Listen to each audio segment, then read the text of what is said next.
Welcome into the Jordy Culotta Show. Wave your hand out there, baby! Shout out to the show. She puts the pinky into the nostril. Man, look at that. Healthy competition, there's nothing like it.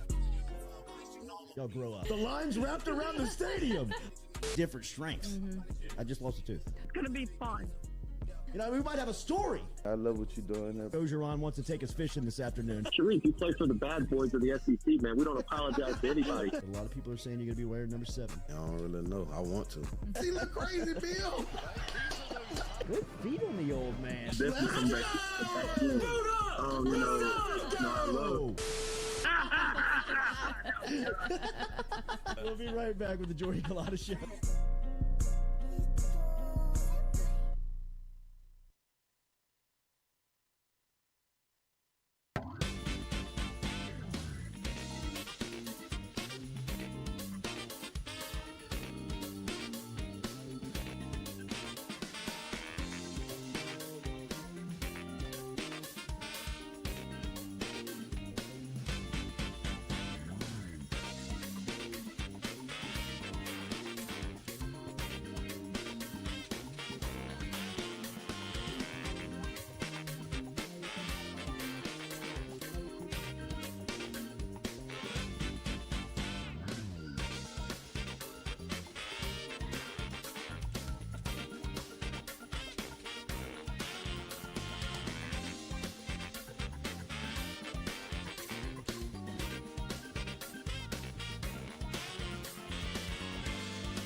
All right, welcome into a Monday edition of the Jordy Culotta Show, driven and powered by Go Chevrolet. Sorry for the late start there. Was on with the Queen, Kim Mulkey. She's going to join us here in about 20 minutes. We're going to call her at 7:30 this morning. We'll talk to her about yesterday's win over Texas A&M, and we'll talk to her about the next game at South Carolina going on Sunday.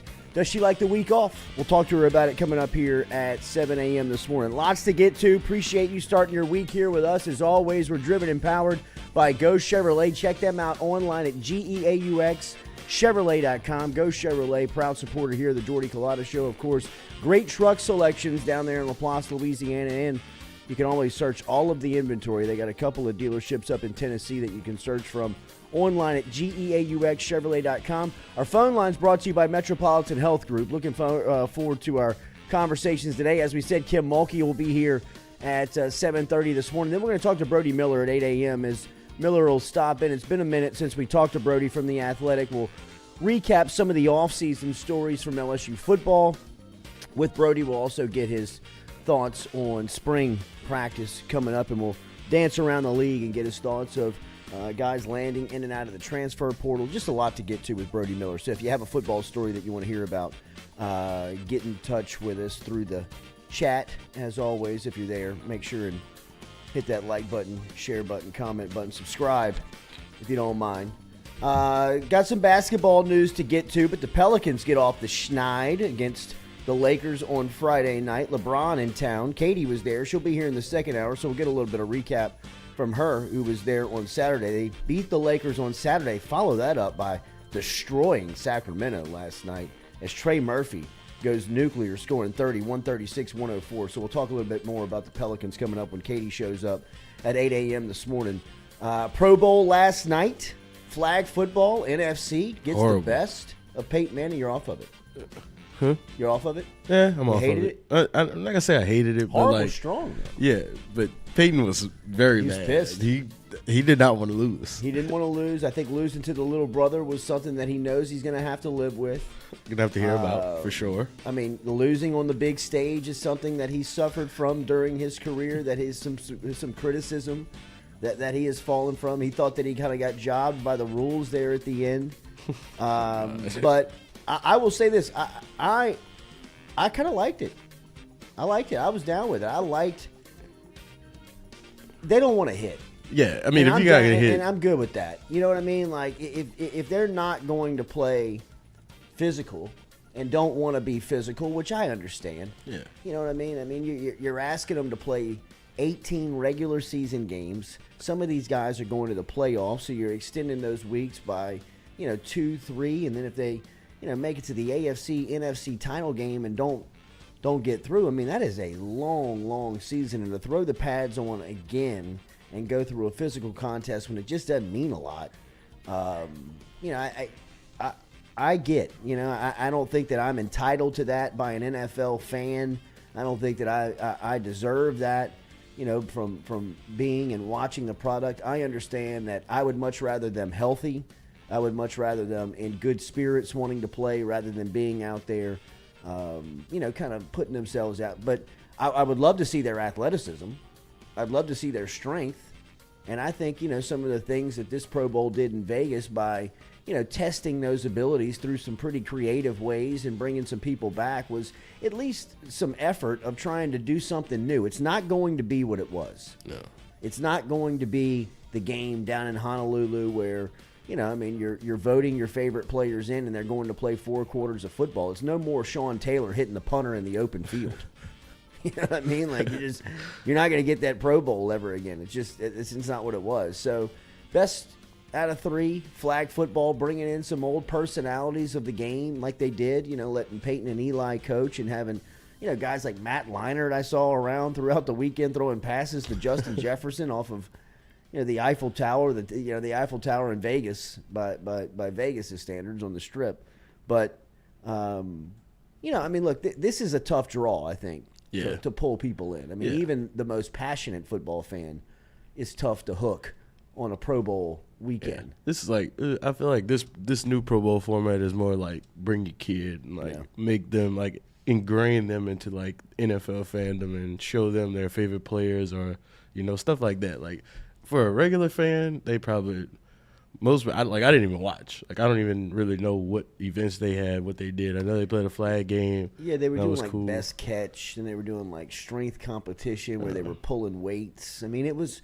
They had something for the linemen. They had something for the skill guys. They had, obviously the flag football game, which was kind of comically competitive. Yeah. I mean, they had their sense of humor, but they also competed. Yeah, I did see Diggs threw an interception to Diggs. Diggs threw an interception to his brother. Jalen Ramsey lit Tyreek Hill up on the goal line.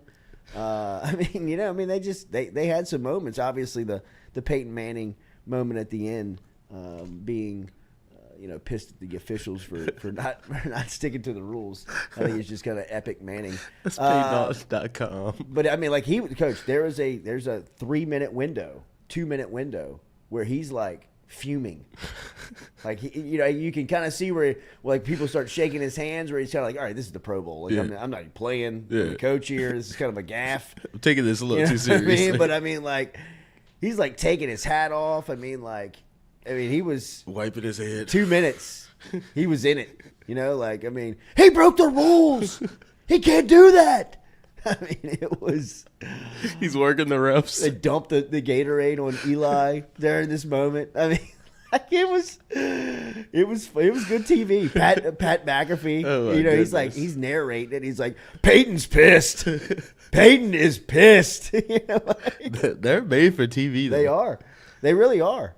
I mean, and they connect with a younger fan too. Yeah. I mean, they have a sense of humor to them where like they're very comical, and to see like the little brother kind of get the best. Oh, he's Peyton a thorn in Peyton's side. I mean, like Eli has been the biggest winner out of all of this Manning take on football post playing career than anybody, anyone. I mean, Eli he's cashing checks. He like almost changed his persona. He absolutely has. Because absolutely, you didn't even know who he was before, like when he was playing I think football. It's certified his status as a Hall of Famer. Yeah, for sure. Like, it's almost like made you be like, yeah, he's a Hall of Famer. Yeah, I mean, like, even because I hear the way that people talk about him, like within football, like the respect like Tom Brady has for him. Yeah, obviously Brady beat twice. Brady for him 2 Super Bowls, but I mean, there's a lot of wonder about. Like what's his status going to be? I think that he's a Hall of Famer. Yeah, got to put him in now. So obviously the Pro Bowl was something that if you needed football this weekend, it gave you a little bit of a dose of it. But now we're in Super Bowl week, so we're just about under a week now here away from the final NFL game of this playing season. And we will talk a bit about that game coming up, obviously, throughout the week.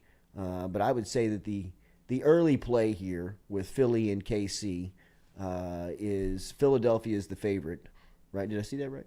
Did I see that right?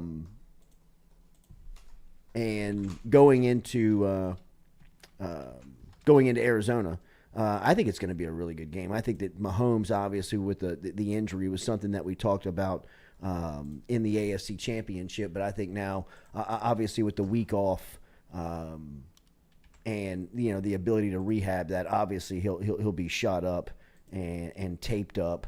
But I think that this is going to be a very highly competitive game. I think it's for the most part, it's been the Philadelphia minus 1.5. Mm-hmm. For the most part, I think it's been consistently the 2 best teams in the league all season long. At times there were teams that were better on each side of the conference. I think San Francisco at times looked better on the NFC side. I think that even Buffalo looked better at times on the AFC side. Even Cincinnati, you could argue, looked times during that 10-game winning stretch where they were playing better than Kansas City. But Kansas City was always lurking, and at times and for stretches, they looked like the best team in the AFC. So I think that, and then, from Philadelphia's standpoint, there was a period there when Hurts went down where they looked a little vulnerable, but for the most part, they've been kind of wire to wire the best team in the NFC and probably the best team in the league. Yeah, even from start to finish. Even the game against Dallas where they didn't have Jalen Hurts, they still almost won the game without him. So it's kind of like Minshew. Yeah, this team they're just good. Like they could play with anybody at the quarterback position. Gardner too. had one of those Matt Flynn nights where he just stamped his career another decade in the league if he wanted to be. I'll be here for a long time. However long you need me, I'll be here. Ryan Fitzpatrick. I'll play till you kick me out. I mean, what a great career, though. Yeah. A lot of money about to come Gardner Minshew's way. You just get to hang out. Yeah. So Super Week, Super Bowl, early pick. Who you like? I asked my son. Got probably the best. Got the feel from the kid. He said Eagles. Yeah. So I'm going Eagles. Eagles feels like the play. Yeah. Just because when it comes down to like line play. Yeah. I mean, the offensive line. Their Defensive offensive line. and defensive line are just they're killers, man. I mean, their offensive line in particular can just wreck a game. I mean, they can blow a game up. I mean, even that San Francisco defensive line that's very vaunted. I mean, they at times were just controlling them, and it's going to be easy to see, that's going to be their formula. I mean, that's been their formula all season long, and I don't think that would change come Super Sunday. So we'll talk a little bit more about that game. I'm with you. I kind of like Philadelphia. I'm with your son. I kind of like Philadelphia, 6 days out. It could change, like we said, 1.5, but I don't know if it will. But I kind of like Philly going into the game just from the matchup standpoint. Some local sports over the weekend that we were paying attention to. We told you that the Pelicans finally got off of that losing streak. LSU basketball continues their losing streak. 79-69, they fall to Alabama. And look, for a team that has struggled mightily over the last month and a half, and there has been some tremendous struggles for this LSU hoop squad, I am not one for moral victories or to take away, good feels from a loss. But you saw some things on Saturday that was a little bit of hope. Kind of gave you some feelings like, wow, they're getting better. And Derek Fountain would be my most obvious example there, as he had 26 points, including 2 of 3 from behind the three-point line. Got to the free throw line 15 times on Saturday.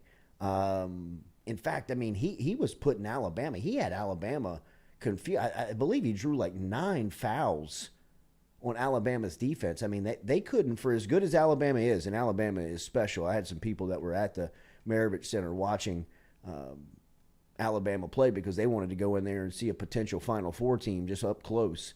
And they got what it takes as far as the depth, the length, the athleticism to make a run. But to see the way that LSU played and the way that they shot it, I thought that that there was some reason for hope there. Now it's still a loss, and LSU now is 1-9 in the league, while Alabama stayed undefeated at 10-0, 20-3 overall for the Tide. LSU is they're taking on water here as far as their record goes. They're at 12-11 overall, as we said, 1-9 in the league. They will be on the road to face a pesky, good Mississippi State squad in Starkville on Wednesday night. So no place to run for LSU, but I thought that there were some positive points. They didn't turn the ball over as much. Really, they scorched Alabama on the glass, got a lot of second-chance opportunities. They didn't take as good of advantage of those second-chance opportunities as you would like, but still, to outboard, out-rebound Alabama like LSU was able to do, I thought that was a really good sign of, just some positive vibes around the program. You got to take the small wins, man. Look, the small victories for this team is something that you're looking for when you watch them play. Cordell says that haven't watched the men's play since the Florida game. Look, I get it. They are at times during stretches tough to watch, but if you're invested and you're keeping up and you're watching every game, I think that there were some things on Saturday with LSU hoop that kind of gave you some reason to be hopeful. Derek Fountain was fantastic. He was fantastic. So hopefully he can take that performance and grow from it. As Cam Hayes had a really good game as well.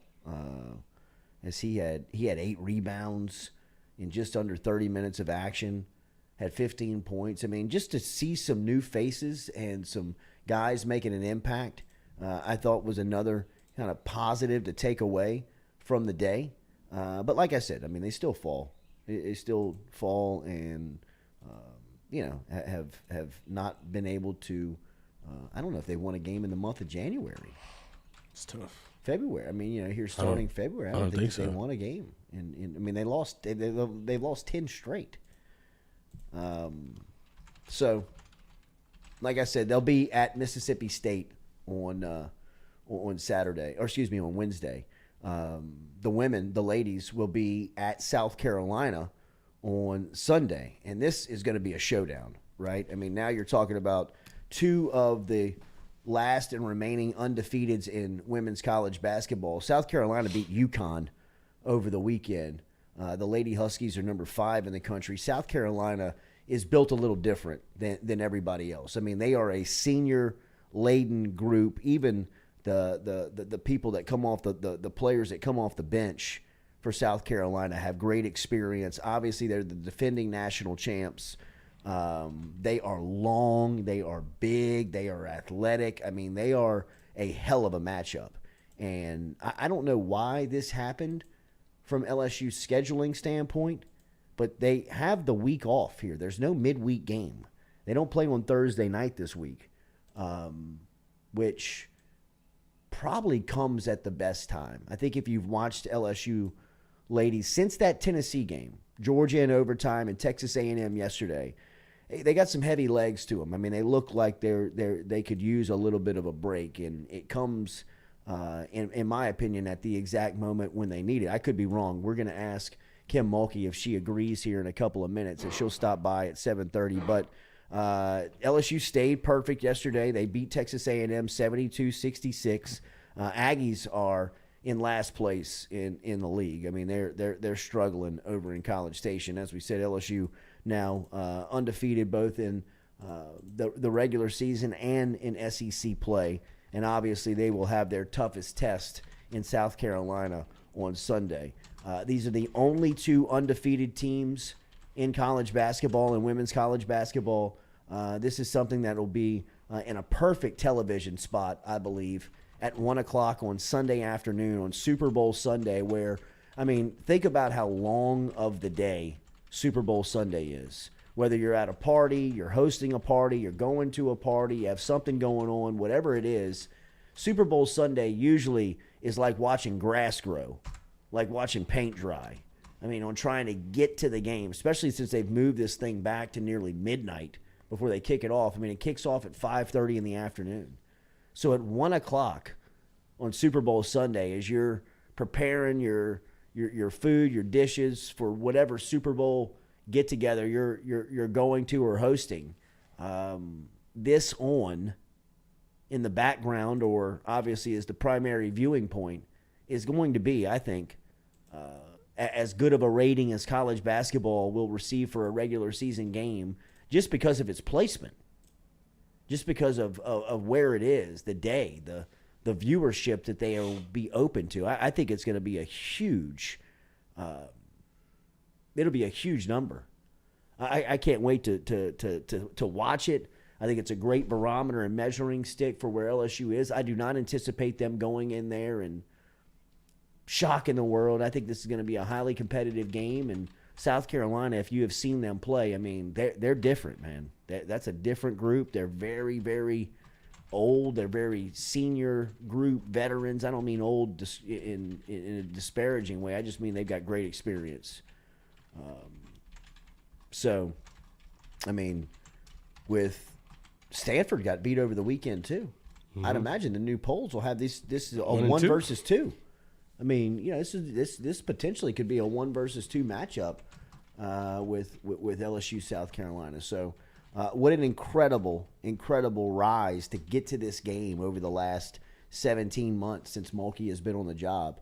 We will ask her about the challenge coming up here in a couple of minutes. Remember, Daily, we're brought to you by Rhett Bourgeois, RMB Builders. Rhett and his crew can get to you whether you're looking for new construction, whether you're looking for reconstruction, whether you have a commercial job or a residential project. RMB Builders can help you today. Check them out, rmb-builders.com. Easy to hit the boys up on Instagram. Great social media. Fantastic social media over at RMB Builders. They're doing a great job of building that tribe and community, of showing off projects, showing off neighborhoods, type of work they're doing. High quality work over at RMB. If you're looking for any construction around the house, if you need some work done, an addition, whether you just need some handiwork, get in touch with Rhett. rmb-builders.com. rmb-builders.com. And on Instagram, check them out. All right, we're going to talk to Coach Mulkey here in a couple of minutes, and we will get back, and we're going to talk to Brody Miller coming up at 8 o'clock. And we will get his thoughts on Tommy Rees accepting the offensive coordinator job at Alabama over the weekend. This is a position, obviously, that everybody was paying attention to and going to see who was going to fill Bill O'Brien's spot as he moved on to New England. And the Tide settle on Tommy Rees, who's been calling plays up in South Bend for Notre Dame, dating back when Brian Kelly was the coach there. Kelly made a play and a push to get Rees on his first staff as the OC. Rees kind of bucked that and stayed in Notre Dame, stating, kind of to the pride of the Irish, stating that he was staying for the love of the university and a former player. And just a year later, he is now calling plays at one of LSU's biggest opponent on the roster on the schedule every year. So we'll talk about that. Kevin Steele, former LSU defensive coordinator, named as the Tide DC as well. So we'll talk a little bit about that, how it affects Alabama, how it affects LSU, how it affects the SEC West as we get back to that conversation. But next, we're going to talk to the Queen, Kim Mulkey, and her Lady Tigers stayed undefeated yesterday in a slugfest versus Texas A&M as the Lady Tigers were able to win that one 72-66 as Angel Reese yesterday with another double-double. She led the team in scoring with 26. Alexis Morris had 22. She fouled out yesterday versus the Aggies. So we will get Coach Mulkey's thoughts on the game next here and the week ahead. No midweek game with South Carolina on the horizon. How does she handle this week? We'll talk to her about it next here on the Jordy Culotta Show, driven and powered by Go Chevrolet.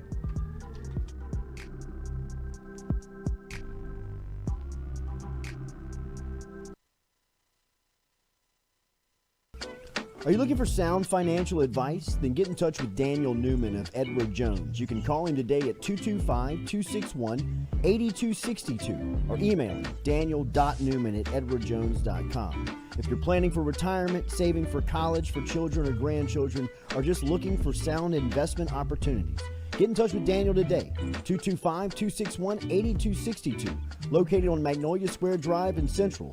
Daniel Newman of Edward Jones. In a wreck, Gordon McKernan Injury Attorneys is ready to go to work for you. Come meet your team.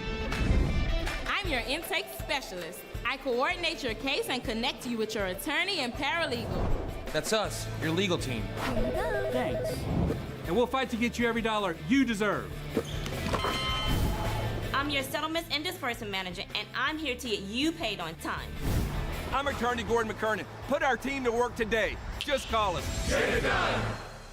Hey Baton Rouge, when traveling through Natchez, Mississippi, whether you need to fill up your vehicle or your belly, stop by Go-Mart and On The Go Deli. Go-Mart has clean restrooms, community coffee, an awesome beer cave, and a great selection of anything you might need on your trip. So stop by Go-Mart at 4 Sergeant Prentice Drive as you're entering Natchez on the left, and visit Tom and Wright Granning and their awesome team at Go-Mart.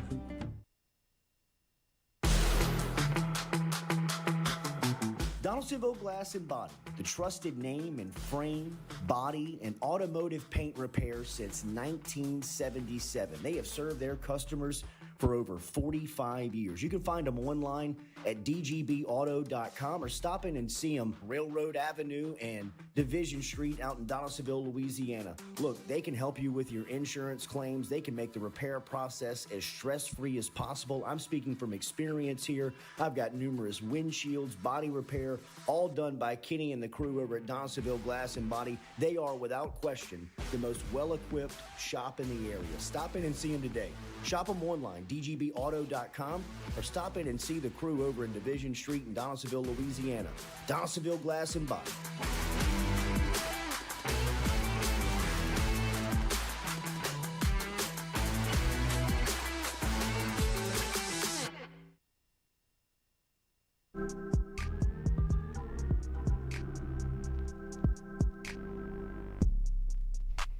All right, welcome back here to the Jordy Culotta Show, driven and powered by Go Chevrolet. Everybody thinking and talking about Super Bowl Sunday, and it's going to be a big one between the Chiefs and Eagles, as the Eagles a 1.5 favorite over Kansas City as that game will kick off from Arizona at around 5:30. There's going to be a huge college basketball matchup that day as well on the ladies' side versus the remaining only two undefeated teams in the country, and that is LSU and South Carolina. The Tigers were able to prevail yesterday and get the win over Texas A&M, 72-66. As we said, Angel Reese, another double-double. Alexis Morris had 22 before fouling out. Coach Mulkey's post-game press conference, you could see what her message was. I thought it was right. Look, LSU women's basketball has arrived. Every time they show up, it's a huge matchup. You're going to get the other team's best punch. It doesn't matter that Texas A&M's in last place. They're going to swing their best shot at him. And now we talk to the Queen here, who is back from College Station and getting up for a big week ahead. Good morning, Coach. How are you? I'm doing great. How are you, Jordy? I'm doing good. I thought your post-game press conference was very telling, and I thought it was been spot on really for the last couple of weeks. I think you've been getting this. You've been getting everybody's best shot because your team is showing up, your program is showing up with headlines. People are talking about the LSU women's basketball program. I guess you feel that, right? Well, we have not arrived, but we are relevant now. Right. There's a difference. And, you're undefeated. It doesn't matter who you've played. That brings attention. You've got, particularly on this team, you've got three personalities that are just big time on social media, and they get a lot of attention, and they're outstanding players. You played 3 games in a matter of 7 days, and it's just you're getting a lot of attention, and that's okay. And with attention comes a lot of responsibility, and people are going to come at you aggressive, and they're coming at you like in waves, and we've got to learn how to handle that. We're just getting started, and I think we're handling it pretty well. What has been your biggest takeaway of your last 2 games? A win in overtime versus Georgia, and a game yesterday that you controlled and won in the league. Well, I think first of all, winning both of those games is a teaching moment. But I think this is part of the process, and I hate that word process. You hear the coaches use it all the time, but it's true.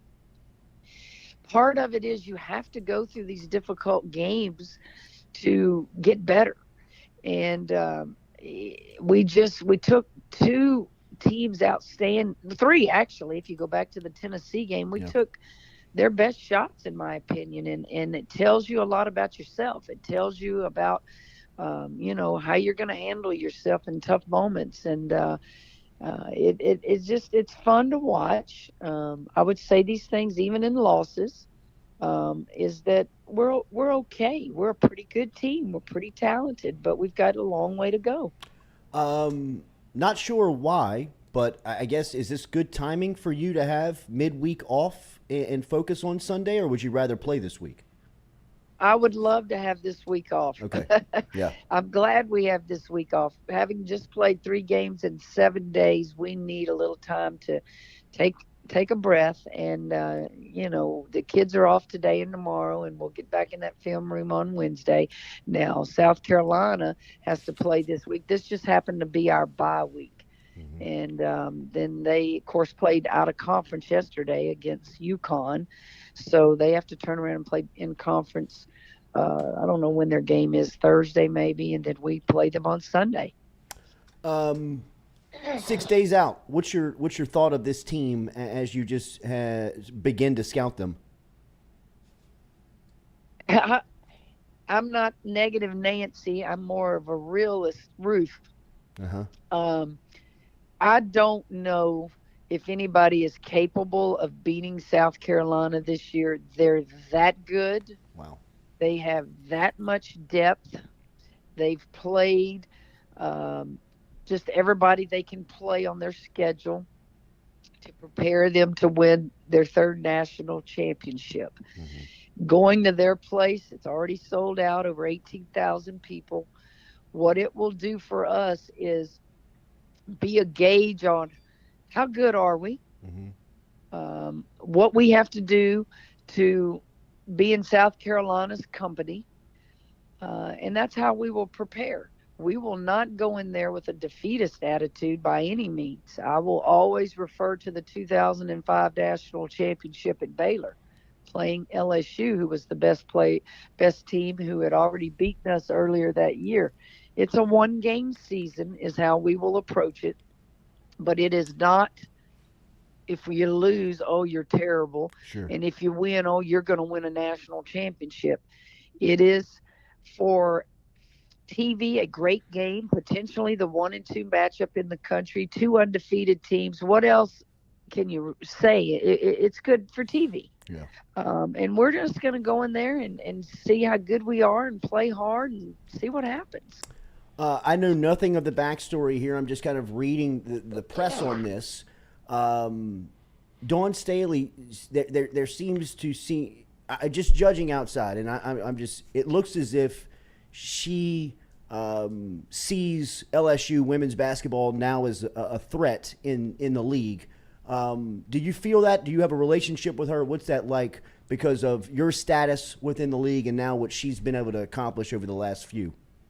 Oh, I think all of that is probably brought about by what she said or didn't say last year when she was asked, can you make a comment on how well LSU women's basketball is doing? And I don't think she gave the answer everybody thought she should give. And I don't have a problem with Dawn Staley. I've played her numerous times. In fact, we played her twice during that run for my 3rd national championship. I think she's done a tremendous job at South Carolina. I mean, look what she's done. So we've never had any beef with each other, and I think that's just what the outside world would like to write. Coach, I wanted to talk to you about Poa and her minutes. It seems as if we talked about her last week, and you can tell the trust between you, your staff, and her is growing. What are you seeing from her? Well, I probably deserving of more minutes. That's the first thing I would say as the coach. She's a true point guard. Like with Alexis Morris and Kateri Poole, who can play the point, I can also move them to the off guard. I don't want to do that with Poa. So I think Poa is so confident right now. Yesterday, she makes those 2 critical free throws there when the game was tight. It's a matter of, at the right time, moving Alexis to the off guard, and maybe sometimes I don't do that and insert her for Alexis. But Poa is, this is her first year with the program. She got to us late because she was in Australia. She's just finally found her groove, and I just think she's a very unselfish player. She can score the ball more. She's learning the system. We're going to continue to work with her on defense, as all of them need to get better defensively. But I'm just high on Poa. Yeah, for sure. So how do you use this week? How do you treat this week? You mentioned that they're off the next 2 days. What's the schedule look like? Well, Coach Bob will be in the film room, and I've already started looking at film as I lay in the bed at night and just study what you think you want to do, and not deviate too much from your identity as a program. But sometimes you have to make adjustments in a game when you feel like you can't. You're the underdog by much. Let's not kid ourselves. Sure. We are the underdog. Nobody has beaten them. They're defending national champions. It's just going to be fun in that there is someone in the SEC that can be talked about besides South Carolina. They're deserving of all the accolades and awards and being talked about. We're just trying to make and have made LSU relevant in the national picture.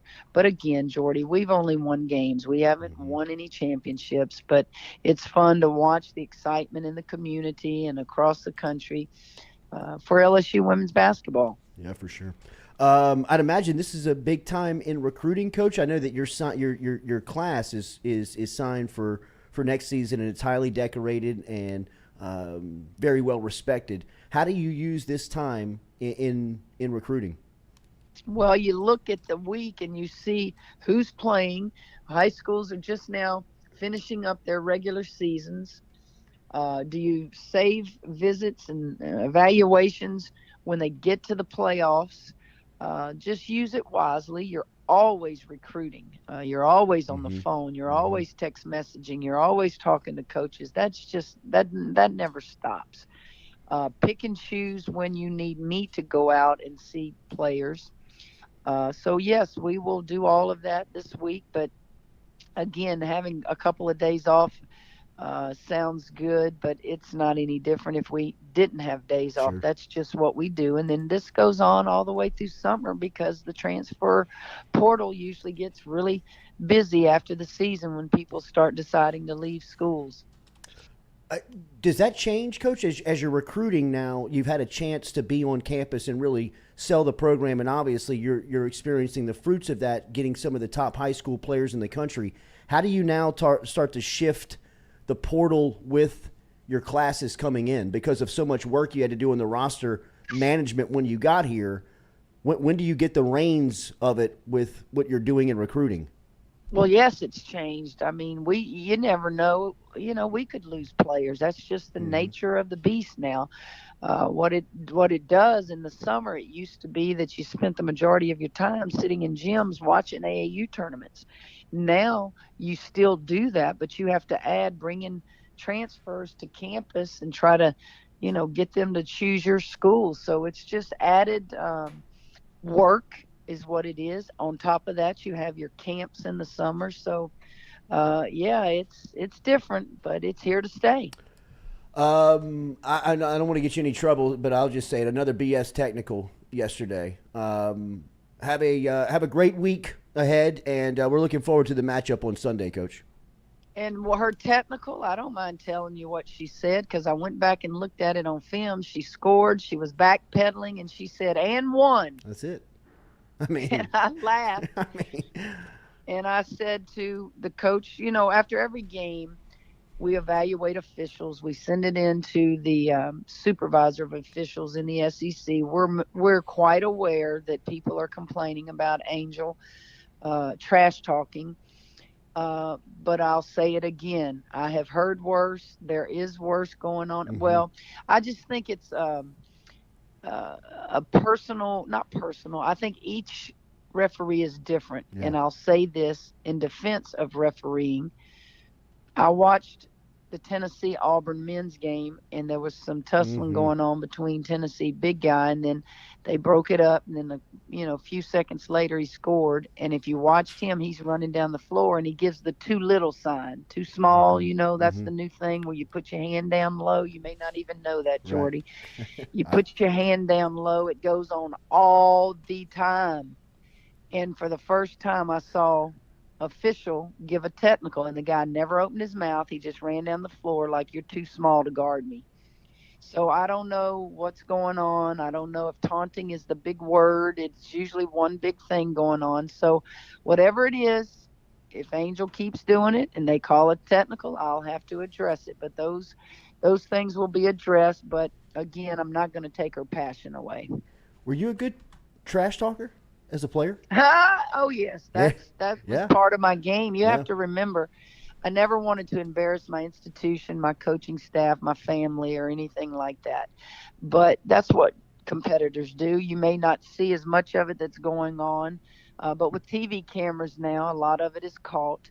But name me any great player that really didn't trash talk. Larry Bird, Magic Johnson, Michael Jordan, they talk about it in their books. But when they leave the court, they go drink beer together. Right. I mean, I didn't, drink beer. I don't drink. I have never had a drop of alcohol in my life. But you do that. And I don't know if it's for your own motivation. I don't know if it's your passion. I don't know if it's what it is. But, just don't cross the line and make it vulgar. But, trash talking happens all the time. Huge one on Sunday, number 1 versus number 2. Everybody will be watching within women's college basketball. Coach Mulkey and LSU travel up to South Carolina, undefeated in both the regular season and in conference. Thank you as always, Queen. We'll talk again soon. Take care. All right, now.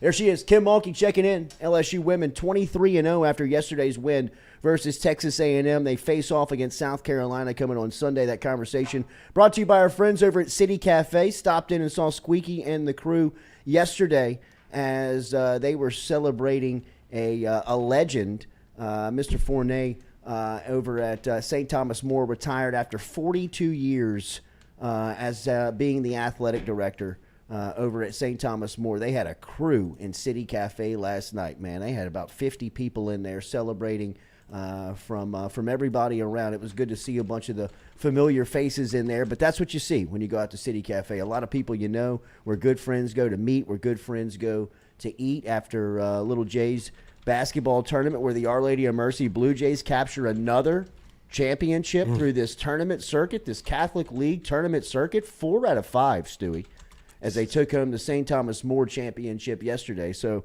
if you're keeping score at home, which I don't think a lot of you are, but we are I mean, over here for sure. Every weekend I'm waiting on the championship. St. John folks. V&A champions at the start of January. Then went to the St. George tournament, took home the championship against the much vaunted Dragons. Then had to protect the home floor versus Our Lady of Mercy at Our Lady of Mercy. Took home the championship there. Was beaten in the St. Jude tournament by St. George last weekend. Was able to get back in winner's circle last night versus St. Thomas More for the Our Lady of Mercy 6th grade Blue Jays. Great weekend for the coaches and players, but celebrated after over at City Cafe. CityCafeBR.net is where you can read and get the menu online, and you can always check them out on the corner of O'Neill and George O'Neill, where good friends go to meet, where good friends go to eat. All right, good. The Carpool Queen is here. We're going to get her thoughts on courtside seats for LeBron on Saturday. The experience there. She looked as if she was a little hungover for that experience, but she rallied and she pulled through. There she is. Still hungover? Probably. All right. Just a little bit. All right, we'll be back with more of the Jordy Culotta Show, driven and powered by Go Chevrolet.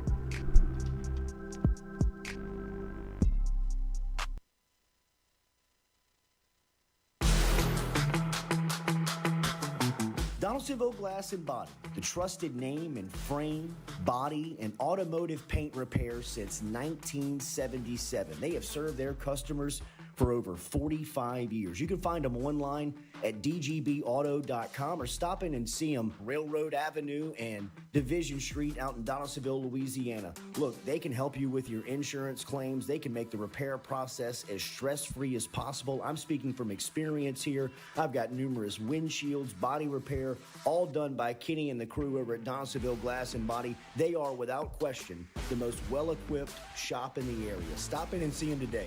Shop them online, dgbauto.com, or stop in and see the crew over in Division Street in Donaldsonville, Louisiana. Donaldsonville Glass and Body.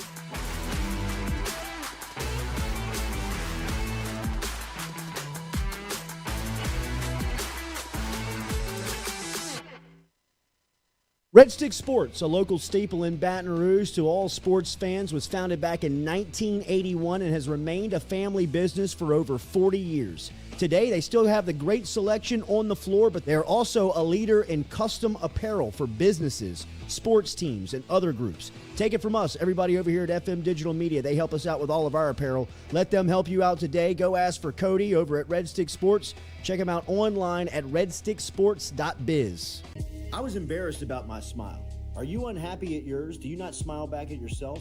I called my friend, Dr. Spillers, over at Johnson Spillers. He fixed my smile, and now everywhere I go, people are complimenting it after the work that Dr. Spillers and the staff did to my mouth. They can do it to yours. Get in touch with them. JohnsonSpillers.com. 2 locations, one in Gonzales, one in Baton Rouge. Easy to find them, JohnsonSpillers.com.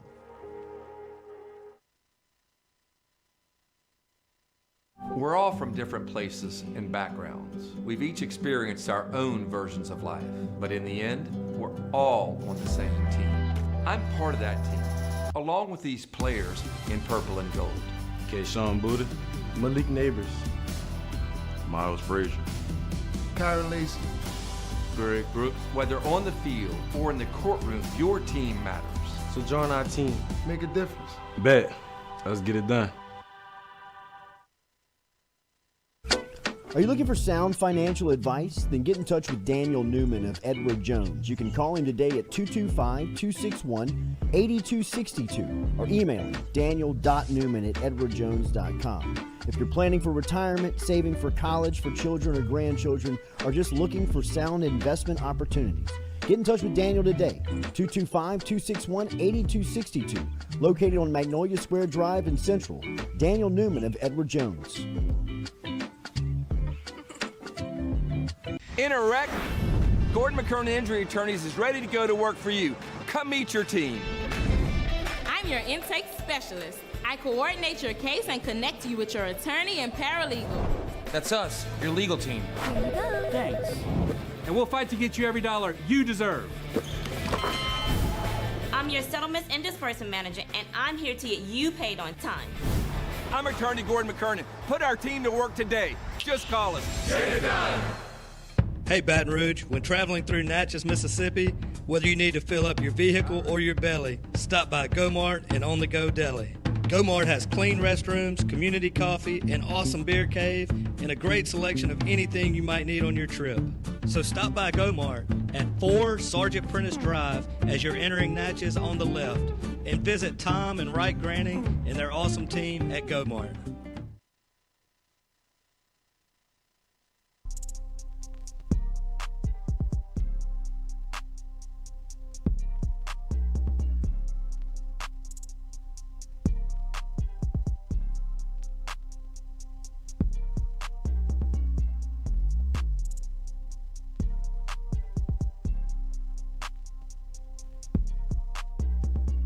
Welcome back here to the Jordy Culotta Show, driven and powered by Go Chevrolet. We're going to check in with Brody Miller here in about 8 minutes, get some all-season storylines from Miller on LSU football. It's been a minute since we talked to our guy from the Athletic, so we'll talk to Brody coming up here at 8 o'clock. Traffic must be flowing out there. Traffic? I'm like, is LSU off today? No, they're not. Something's up. I mean, there was no traffic at all. Katie, it's like the 3rd week of school. This is when everybody's like, That's everybody's I'm pieced over. out. I'm out. Like, I ain't going to that class today. Right. That's what it I didn't seemed need like. that class anyway. Yeah. I mean, just I here. cruised. I didn't even take any like shortcuts. Like I just cruised the whole way. Okay. This is Something's up, skipclass.com, Katie. Right here. This is almost Mardi Gras. Everybody's getting ready for that already. Yes. How was the weekend? You were the good luck charm. You got the Pelicans off the losing streak. I know.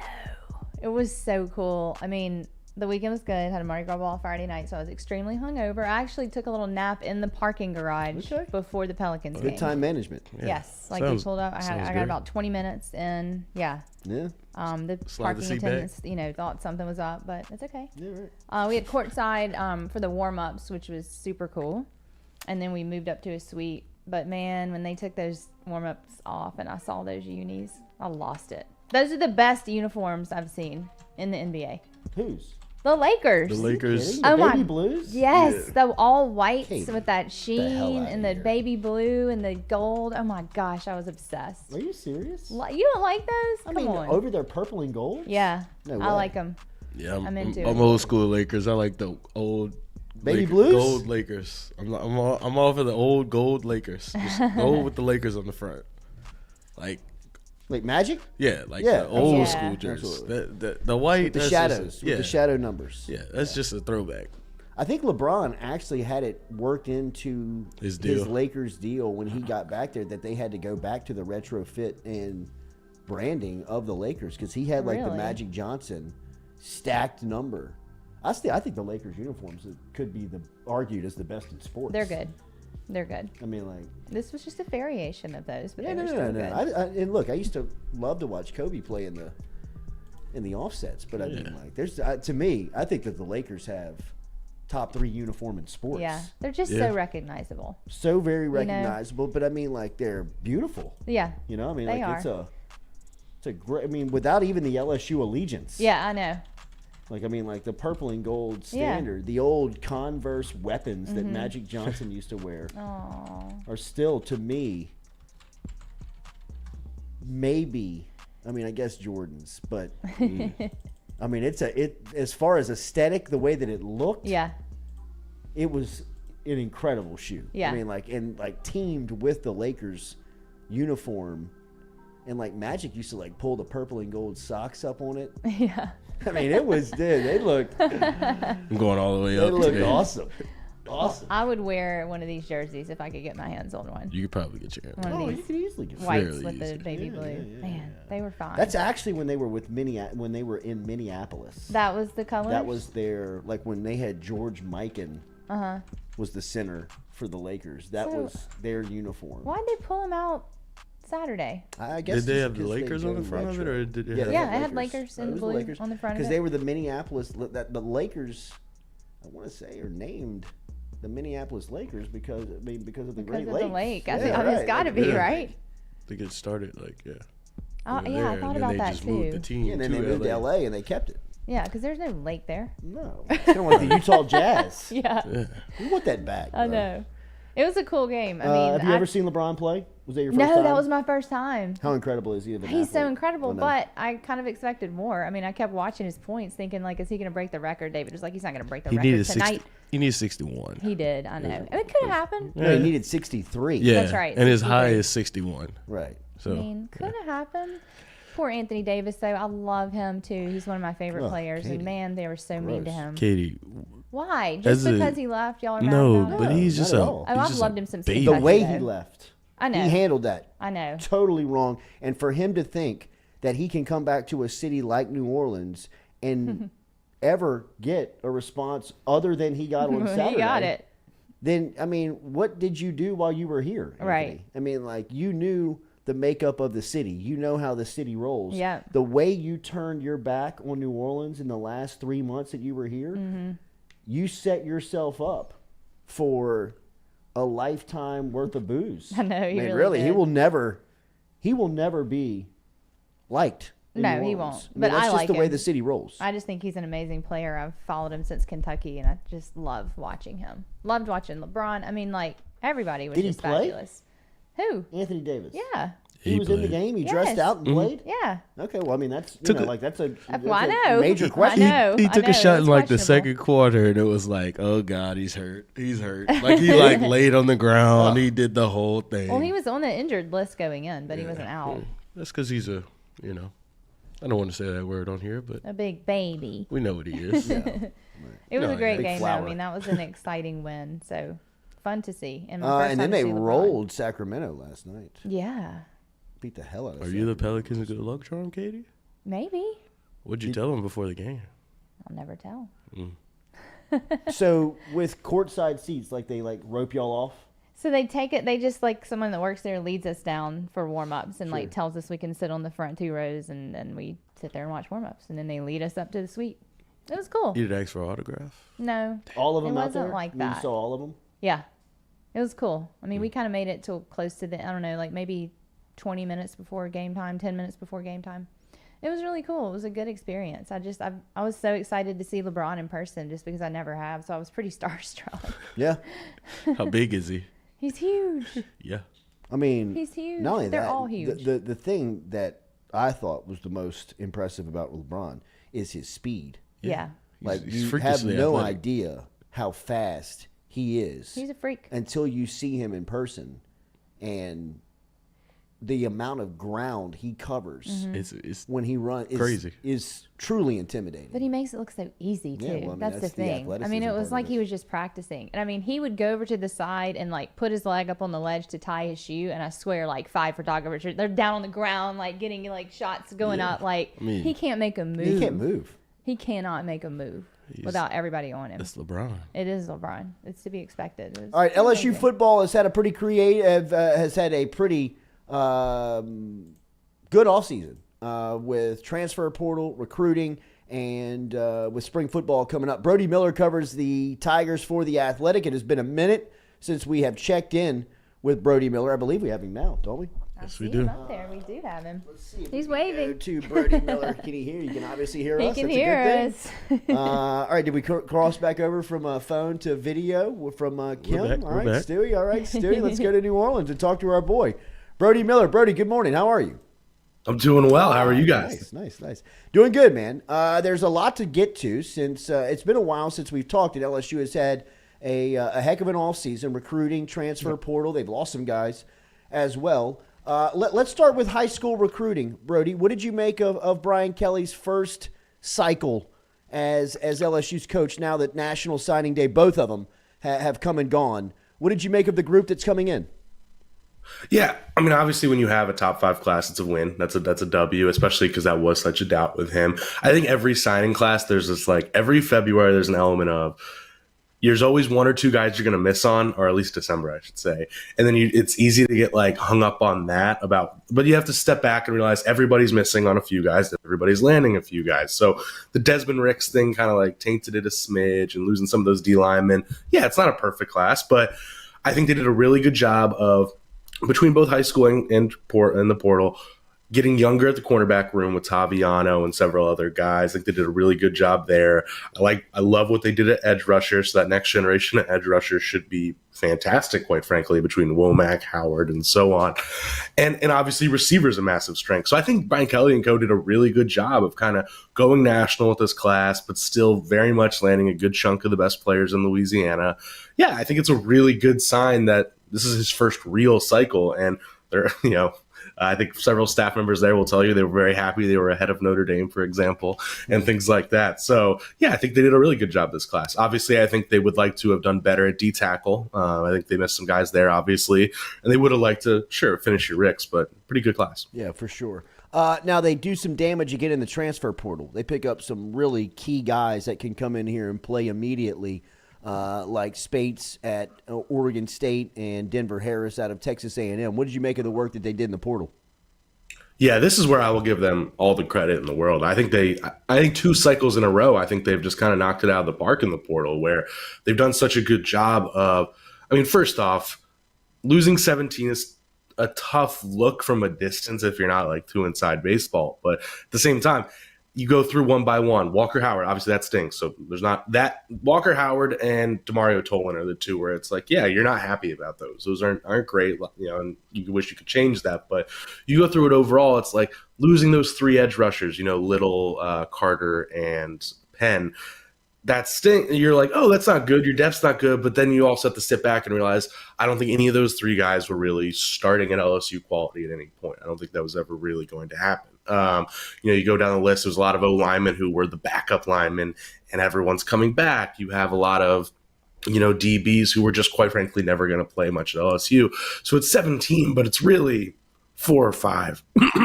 Excuse me, guys. Really 4 or 5 that you're like, oh, that kind of has to, Jack Bash, for example, you have to really adjust to. But there weren't massive losses, and I love what they did in additions, which is, one, they're so good, I think, at taking a step back, slowing down, and thinking big picture and not just patching holes. And what I mean by that is, okay, they knew they needed to get their D-tackle depth better. So they weren't chasing the biggest fish in D-tackle. They chased a lot of young D-tackles that have 2-3 more years of eligibility because they know they're not very young at D-tackle right now. Okay, those guys are going to help your depth there. Or corner, I give them all the credit in the world because last year they did a great job with all these juniors and seniors at corner, and those juniors and seniors had a heck of a year, won the SEC West. But those guys are gone. Now you have to do it again. This year, and I'm probably repeating myself, but they did such a good job of, yes, loaded, Deuce Chestnut, Denver Harris. Zy McDonald, just so many. Wow, I'm messing that name up. So many, Zy Alexander, Zy McDonald's at UL. So many guys that are just really good players, but at the same time, there's youth to it, and you added a good freshman class. So in theory, you don't have to do this at corner again next year, or really anytime again soon, other than maybe having to grab one.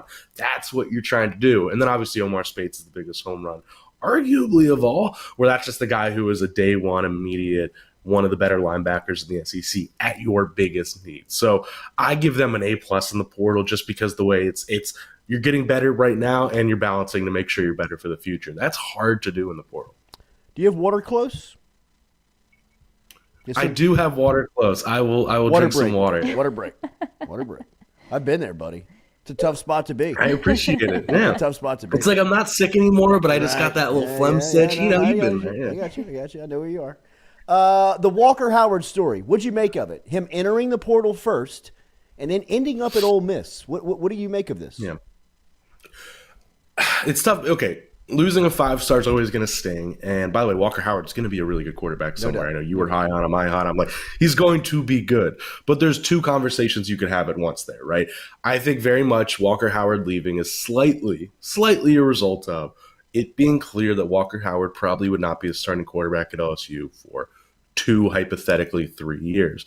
When you are a talent of Walker Howard's caliber, you are probably not going to not waste, but you're not going to sit there for 2 to 3 years. That's just not normal in today's football. Now it stings because, he is Louisiana 5-star, which like carries even greater weight because when you have a 5-star quarterback, we all know it, that there's a savior element to that. There is like you are the guy here to fix LSU football and you are ours. And I get that. It like hurts to watch that guy go. And by the way, it's going to sting when he does pretty well at Ole Miss, but I think him leaving probably wasn't the exact panic moment that it felt like, because it's just normal in college football. In reality, Garrett Nussmeier is probably the future there and a really, really good future. And you have more guys coming in the future. But still, I do think maybe some of that they could have handled better. I think there was some, but at the same time, it's not the other world. Yeah, everything I always gathered was he was going to TCU after that. I think it was so clear he was. And then I believe that, Garrett Riley going off to Clemson kind of changed that at the last second. And then Ole Miss ended up making sense. That is surprising then that they then, got Spencer Sanders. I think my read on that overall is the takeaway from that is Jackson Dart is probably just not the guy there. And I've never been high on Jackson Dart. I think even when they were 7-0, I was on your show being like, Ole Miss is not very good. And the second they need Jackson Dart to win them a game, they're probably going to show some weakness. And that's exactly what happened. They finished 8-4. So I think Spencer Sanders is probably there to be the starter. And I think Walker Howard is probably there to be the starter next year or moving forward. That is my personal read. Maybe Jackson Dart wins it over. Just like LSU, every quarterback room, you just want more competition. But yes, it is surprising to go there than that room be that crowded, no doubt. Competition for LSU at quarterback begins in spring, right? I know that Jaden Daniels will take the first reps, but this feels like an open competition going into the fall again, right? Absolutely. I think Brian Kelly, I think the way he handled it post Citrus Bowl was probably accurate and a little informative, I think, in terms of he said, Jaden Daniels is QB1. That is not up for debate. It is his. But then he said, at the same time, when you have two really good quarterbacks, you have to be open-minded. And I think that's relevant in terms of, I still think Jaden Daniels will be QB1 come September in Orlando. I do think that.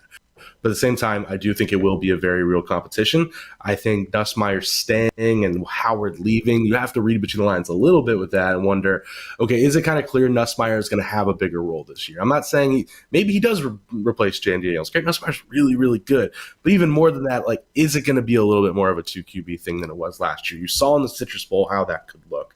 And I think it is not. I think Jaden Daniels wins the job because he's trustworthy. He's reliable. He's probably going to be better with a full offseason.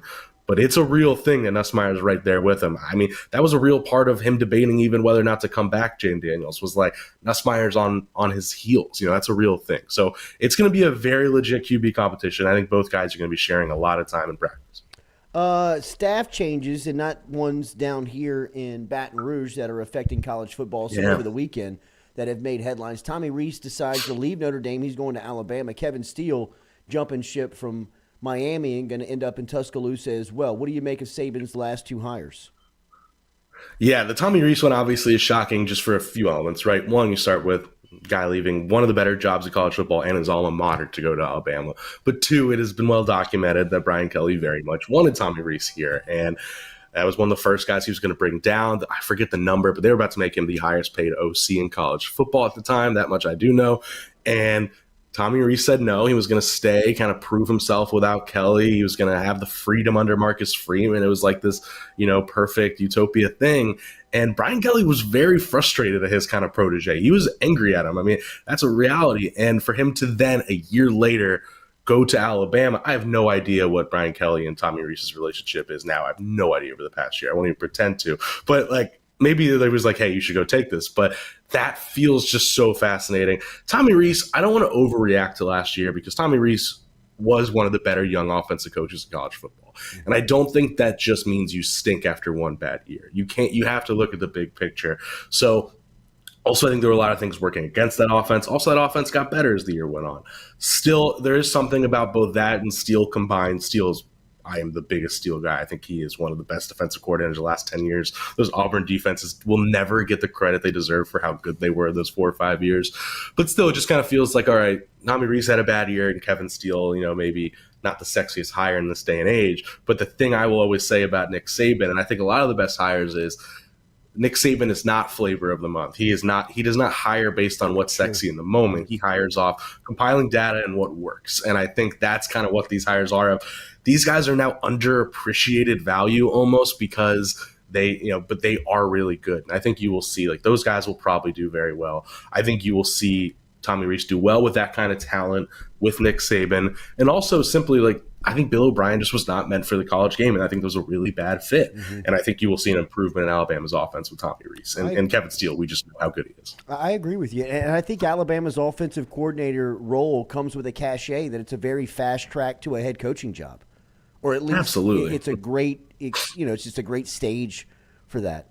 It'll be fascinating to see how that plays out. I would say that the quarterback storyline, obviously here in Baton Rouge in spring, is going to be something that we're all paying attention to from just a headline standpoint. What's some of the other bigger stories that are you're starting to pay attention to, or at least looking out for, as spring's a couple of weeks away, which is wild to say? Wow, that is actually really upsetting to hear that. Yeah, I think edge rusher is always going to be the thing I'm just most interested in this offseason, because so much of the roster is stable in a weird way, right? Like safety, you feel really good about. I mean, corner is going to be high on the storyline list as well. Just all those new guys. I think we talked about before once where, like, I think corner will be super good. That's some elite talent in that room.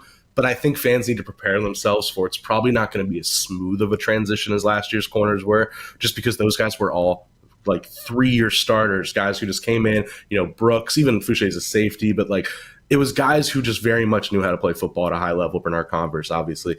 And I think this year it's going to be a lot of really good talent who are going to do some really good things. And maybe they're amazing by October, November, but it's a little younger, a little more like your Denver Harrises who come with their own questions, things like that. I just wonder if it's going to be a little less smooth of a transition. So just be ready for that. It's not necessarily the end of the world. But edge rusher is, I think, what I'm just fascinated by, because like Deshaun Womack probably is the best actual option, but he's a freshman. You just always have to like scale your hopes back 10-15% with that. But he might be the best guy. Braden Swinson, I'm blanking on how to say the name from Texas, but the guy from Texas probably is the day one starter if I had to guess right now. But at the same time, like, I don't know if Womack surpasses him the way we've seen with edge rushers so often at LSU, where like, a Marcel Brooks is just, okay, you do something special. A Harold Perkins, like, you just do something special. I want you on the field. So I'm really fascinated by edge rusher this year. Without question. The league, the SEC, the conference, what do you make of where it is and where it stands now? A lot of new faces on the sidelines that are now quite adjusted to their homeland. Where do you see the league kind of going into another year with the national champion being on the Eastern Division side? Yeah, I mean, Georgia's obviously the top dog, and that's not changing. I do assume Alabama will be like, I just will always repeat, like, Alabama right now, there's not like clear evidence for them to be amazing next year, but I just think they have the accumulation of talent. I think the coordinator changes might be for the better, and I assume they will get back to where they are. It's like LSU has more evidence that they are the better team in the West. Like we have more we know, and I think that's totally real. But at the same time, like Alabama, I don't want to just pretend they're not the favorite to win the West. But yeah, the SEC's in a weird place of, I feel like the floor is just really, really high in the SEC right now. Now, the ceiling isn't as good as it's been the last, 10 years in a lot of ways, where there's only one team I know for sure is good, really, really great. I'm not exactly sure what to make of like the 3 through 7 in terms of how great they are, but name a single team in the West you're confident you're beating. Where like Arkansas is flawed but super talented, and they have KJ Jefferson. Ole Miss, I'm actually really intrigued by Ole Miss, considering they're bringing back more than I thought they would this year, and they have some good talent there. Mississippi State, that's obviously a shame with Mike Leach. And, who knows what's going to happen with Zach Arnett. They're losing a lot of experience, but still, that was such a good team last year. So my thing with the SEC is the floor is just so high, and I think we're going to see a lot of like 8-4 seasons and maybe not as much 10-2, 11-1 as we used to see, because it's just meeting in the middle quite a bit. Yeah, without question. Brody, it's good to see you, man, and glad to hear that you're on the mend to health. Thank you. Stick with the water. Stick with the water. Yes, for sure. Yeah. We'll talk again soon, man. Thank you. Thank you as always, guys. Take care. All right, there he is, Brody Miller from The Athletic, with just a small offseason update of LSU football here going into spring, a couple of weeks out, as the Tigers have a couple of storylines that we will be watching from a competitive standpoint. And obviously we will be checking in with Brody throughout that time to keep up with the latest. We're brought to you by Katie's Restaurant down in New Orleans. Remember, katie'sinmidcity.com, been around since 1984 with great selection on the menu there, including St. Louis-style pizza. Stop in today and see them on Iberville Street It is a great taste of New Orleans. It's a great feel of New Orleans. It is the vibe of the city. Go check them out over there at Katie's in Mid-City. Scott Craig and the crew for the best, for always supporting us and always looking out for us. But if you go in there, you'll see the neighborhood feel. Everybody knows somebody. By the time you walk out, you'll probably know half the restaurant, too. It's got a great, just a great persona to it. Go check it out, katiesinmidcity.com on Iberville Street. We'll be back with more of the Culotta Show, driven and powered by Go Chevrolet.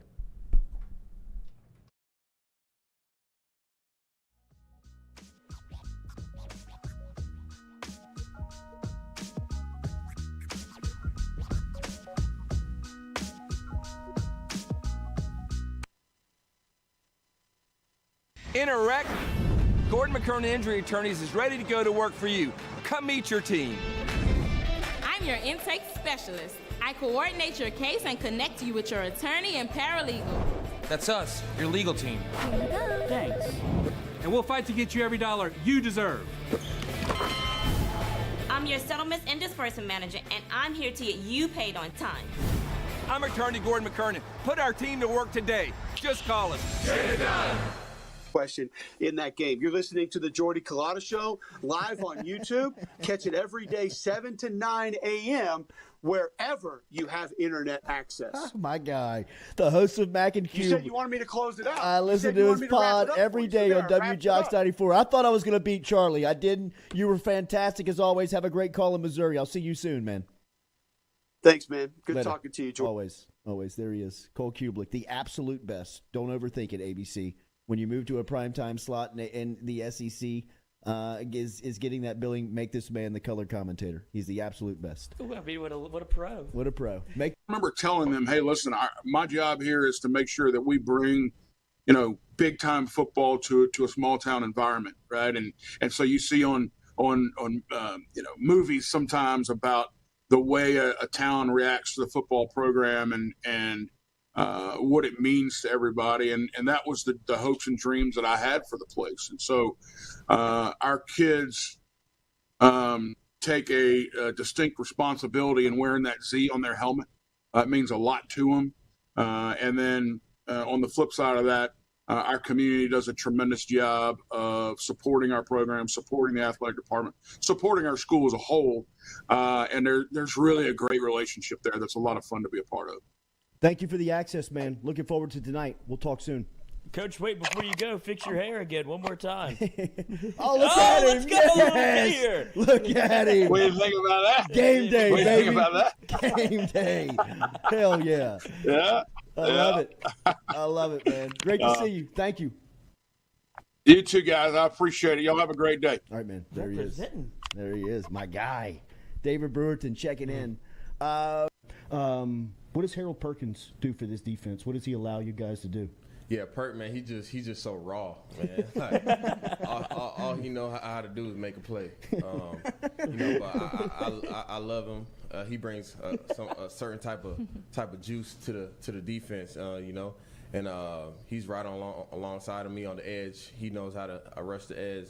As a young guy, that's very valuable to the defense, being able to rush the edge, making the quarterback step up. But yeah, they put him everywhere, middle linebacker, outside rusher, maybe sometimes he's going to be in a drop. So he's very versatile for our defense.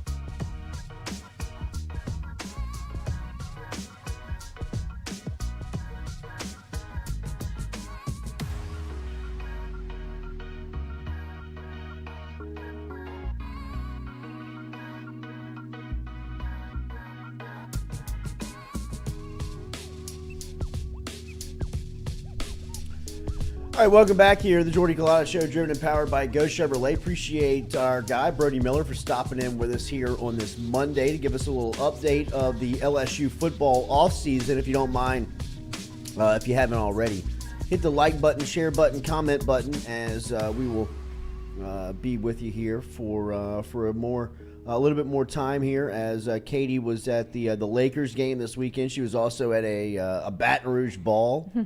I went to a Baton Rouge ball. I saw. You as well. I saw you, little flamingo. What was? I was not the flamingo. I was the photographer. Take this picture, you bum. Yeah, that's right. Over here a little bit. Could you step out of the way, please, sir? Thank you. I'm sure that's how it was. Y'all to get all dressed up though. We did. Was that tuxedo? Yes. It is a black tie ball. Yeah. Is it debutante ball? They do have dubs. Yeah, they can be Okay. presented their senior year. Okay. It's fun. It's a good ball. Raises money for cancer, so It was downtown. Yeah, at River Center. Okay, that's where we were. Rhett was there again. Our builder, R&B builder, is always running independent Socialite balls, Rhett. just Yeah. having a blast. Isn't he? Just having a blast. Hey, business is good. We took all the kids with us though, so I That kept social running into media them on the campaign. dance floor, and that was not cool to them. I would come up behind him and like scream. Oh God. There was the Chiwis were the band, Oh, yeah. so they knew like none of the songs because it was all like Chiwis, 80s. still yeah, around. still around. Damn. Dressed up like in. I mean, I like, say Mardi that Gras Bag of attire. Donuts played at the Spanish Town Bowl. Oh really? Yeah. Okay. Well, that's weird, right? I think so. Yeah. I mean, just a couple of name brand. Back from bands. college days, Yeah, right? When they I were mean, huge. Now they're just playing I mean, at even balls they with were a bunch kind of of like, kids. even like Bag of Donuts was like, this is the first time we've ever been here. It's like, Yeah, yeah. it's like, not what they're used Yeah, to. no doubt. Next song. I know. It's not what they're used to. Shout out to Mark, I think, who pulled me off on the dance floor and said he watched the show every day. He was excited. Sweet. Mark, I think was his name. Nice. Shout out for that. Just want to let you know. Yeah. Had a couple of drinks in and got bold enough. Just want to let you know I watch you every morning. There she is. Looks good. Should I tell her doesn't that I she? watch? I did walk up to a woman that I don't know very well, but I see her at my salon a lot, and I said hello, and I think she was too drunk to notice who I was, and then but I said hello, and then her husband turns around, does this with his hand, and just slapped me on the ass like as hard as he could, like a stinging kind of ass slap, and I just What a stood play. there like, oh. Like, Damn. It was Damn. so straight, and David was like weaving through the crowd, so he was ahead of me, and I was like, "Please wait!" Like grabbing his arm, like it was so odd. It was so shocking. I mean, like very shocking. So you got a little sports slap was by a random man. Good game. I don't even know the man. Good game. Don't Great even know ass. the man. Really weird thing. Weird things happen at balls. DB. Go over there with the DBs, why don't you? But we had a good time. Good time. Lots of kids there at that one. Lots of high schoolers. Yeah, I mean, yeah, we yeah. had That's all what- ours that's the too. feel but I got. Lots That's the of high feel I I got. schoolers. mean, That's the feel I if got. I went to a Mardi Gras ball as a high schooler, I don't know how that would go. They were Very having bad. a good Yes. time. Very bad. Mom, very bad. give me a drink. Hurry Well, up. it's just having a real it's good a time. very it's open access. Oh, You know what I mean? a kid There's walked places by that our shade table, off. grabbed a bottle of liquor, and like started to walk off, and then realized it was empty, and then just threw it back down on our table. I was like, excuse me. I mean, Katie, what do you expect? Yeah. I mean, I'm It's a 16 great place here. to run off with ice chest back in the Jeez, day. yeah, Oh, it yes. is. With the roller and ice Yes. chest. Easiest way to get Easy. it off. I mean, like, dark room. Yeah. That's like a What Steeler. do you want me to do? You want that one? All right, listen, It go- is hurry just up, go like get that. it. Oh, look, I'll tell him to go around the back. We're going to talk to David Simoneaux, who is the former Catholic High head coach, now the Central head coach, and their new defensive coordinator, Anthony Camp, who he hired from, who's been on the college circuit for a while, is going to come in and talk about what it's been like to get adjusted to Central High School. Of course, Coach Simoneaux was there at some point as a coordinator before he was at Catholic High Point Capee, and now over at Central after a short stint at Catholic High. So we will talk to him coming up with his defensive coordinator, Anthony Camp, coming up here in a couple of minutes. So hell of a Monday here Hell of a on the Monday. Jordy Culotta R.I.P. show. to the Nets super team too. Like, Yeah. What in the world? Yeah. What's Kevin Durant gonna do? He's gonna have to stay probably. Yeah, I would think they would try to lock him down. Oh, and and not now he's let going him to go get anywhere. all the money. Yeah. I mean, I'm excited though about Kyrie going to Mavericks, We'll right? see. Like, I think Luka needs that. We'll see. I mean, he Luka hasn't had does a need normal that. season We'll since see. what, like 2019. Jay's shaking his head. He's so mad. Luka hate- needs that, You'd Jay. hate to be you hate to be betting on Kyrie at this point. I know. You've let a lot of people But when down. he plays, a lot of people when he down. plays, Yeah, he's no doubt, good, no right? doubt. Could work out. it could work out. Could I go. think it might work out. Could go the opposite way too. You never know. Yeah, it was just a weird, quick thing, and I'm just curious on how they're going to keep Durant because he signed there to play with Irving. Right? I know, yeah. So, like, what? And he's a big what's super his team future? guy, so he is. He's probably going into recruiting mode for sure. Yeah. All right, we're going to talk to David Simoneaux and Anthony Camp here to close out today's show. As we know, David Simoneaux was named the head football coach over at Central a couple of weeks back when we were in the state tournament. We were in the state championship down there. This was the buzz of the building. I mean, everybody was talking about who David Simoneaux, whether or not he was leaving Catholic High and going to Central High School. And in fact, a couple of days later, it was announced officially that he was going to be replacing Sid Edwards over there, who had spent a long time at Central High School, and now Coach Simoneaux is starting to fill out his staff, and he was able to get a really good one off of the college football circuit. Anthony Camp, a guy who we all played together at Parkview, Camp, Simoneaux, and I. So Camp has been in it for a long time, been around a bunch of good defenses. And to get him back into high school football was a heck of a win for Coach Simoneaux. We'll talk to both of those guys next here. Really looking forward to the conversation. So stick around. Some local high school football with Central head football coach David Simoneaux and their new DC Anthony Camp coming up here next on the Jordy Culotta Show, driven and powered by Go Chevrolet.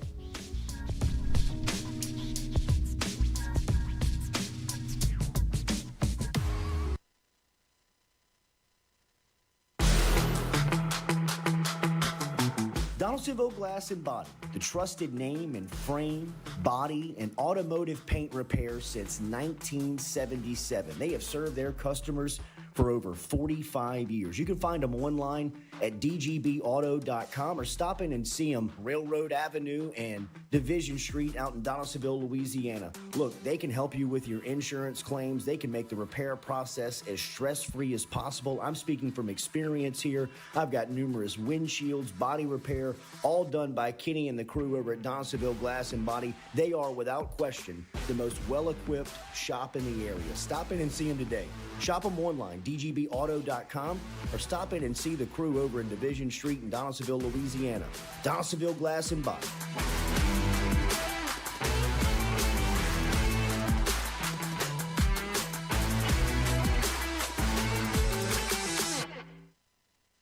Red Stick Sports, a local staple in Baton Rouge to all sports fans, was founded back in 1981 and has remained a family business for over 40 years. Today, they still have the great selection on the floor, but they're also a leader in custom apparel for businesses, sports teams, and other groups. Take it from us, everybody over here at FM Digital Media. They help us out with all of our apparel. Let them help you out today. Go ask for Cody over at Red Stick Sports. Check him out online at redsticksports.biz. I was embarrassed about my smile. Are you unhappy at yours? Do you not smile back at yourself? I called my friend, Dr. Spillers, over at Johnson Spillers. He fixed my smile, and now everywhere I go, people are complimenting it after the work that Dr. Spillers and the staff did to my mouth. They can do it to yours. Get in touch with them. JohnsonSpillers.com. 2 locations, one in Gonzales, one in Baton Rouge. Easy to find them, JohnsonSpillers.com.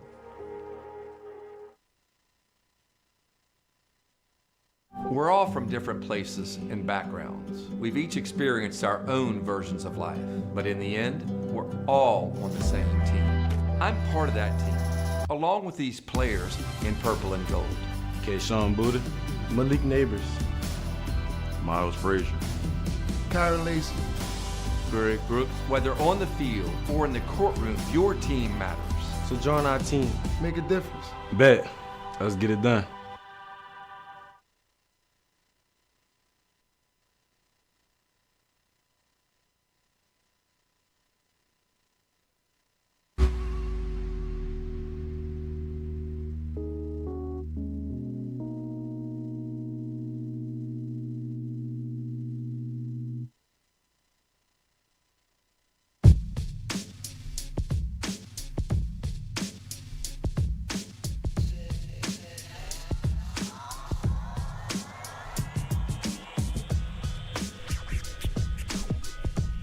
Unreal.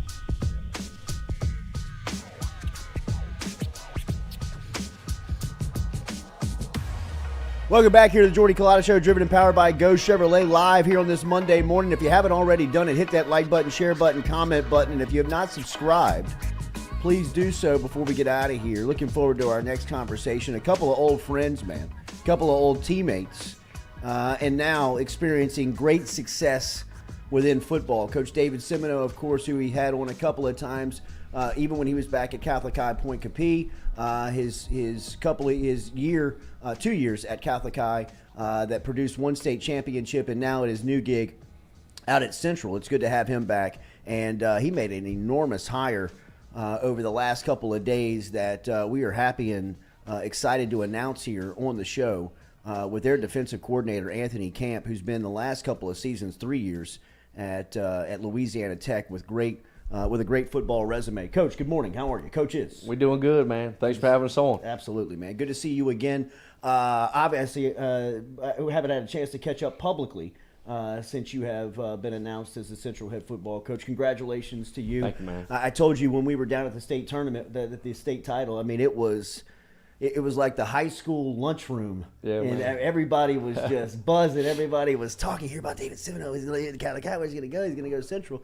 And then the news broke. Obviously, just take me through that process. What it was like just kind of transitioning from one powerhouse to another powerhouse. Sure.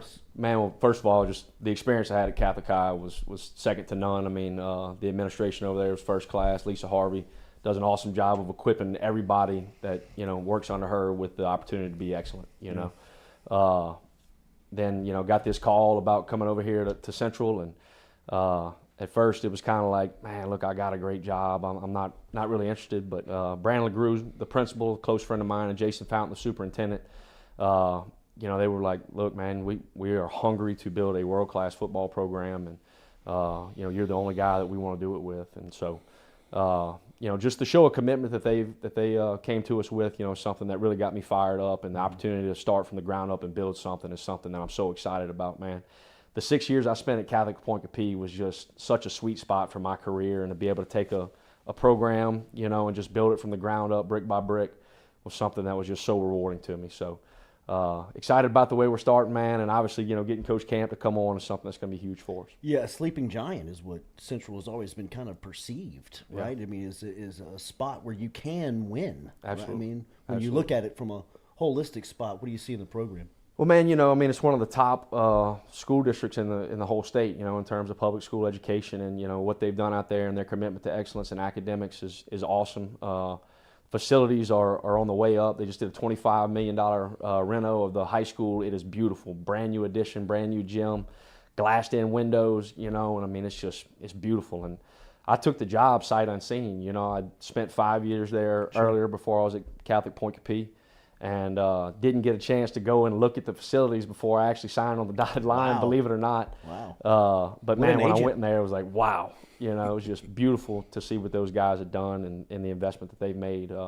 So it's going to be fun, man. We're excited about what we got going. I think a lot of people's eyebrows were raised when you got the job because of the commitment it looked like they were making to the gig. My eyebrows were raised when this announcement was made because, I mean, it says one thing to go out and get a head coach and somebody that can see it, but then to have the commitment of saying, hey, look, we're going to put some people around you. What was it like being able to get Anthony Camp back from a college sideline back to the high school? It was huge, man. Me and Anthony go back to the third grade, and we're able to play ball all the way up together. And, what he's done in the college game and the success he's had and everything is just something that, as a friend, I'm super proud of him, what he's been able to accomplish.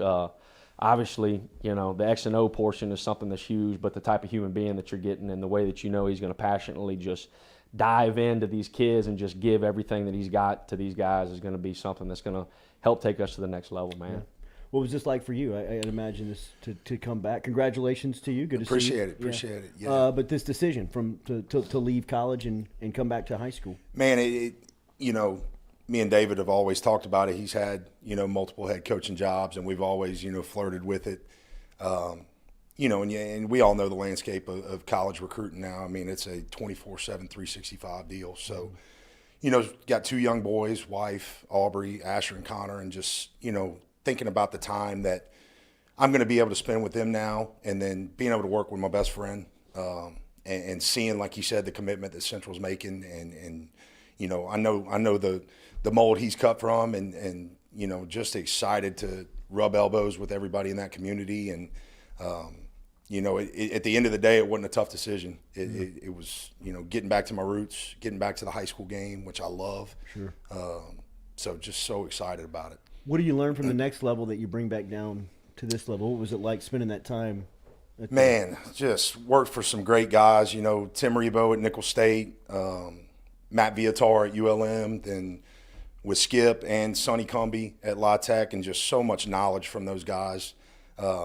You know, the coordinators I worked for were, you know, just so the X's and O's part of it, but more the organization, just the whole, you know, piece of the pie kind of deal, and just being able to, you know, see how day-to-day operations just with recruiting and high school camps and just all those things. And I think, you know, coming back and being able to get with him and just, you know, try to turn it into a college atmosphere at the high school level, you know, from, you know, support staff and all those things. I think that's, you know, things I can bring to the table that, you know, is going to set us above everybody else. One thing that I learned at officiating basketball for so long was that kids from around the area that are playing in Baton Rouge and making impacts, a lot of them were from Central. Absolutely. I mean, Shelton Sampson is from Central High School. I remember refereeing Shelton Sampson in Biddy basketball at Central and him dominating. I mean, like, what's the challenge that you face in trying to keep those kids now kind of collected in one spot? It's a huge challenge, man, you know, and what we want to do is just build the best product, you know. One of our mantras is going to be close the gates. You know, we're down in the middle school.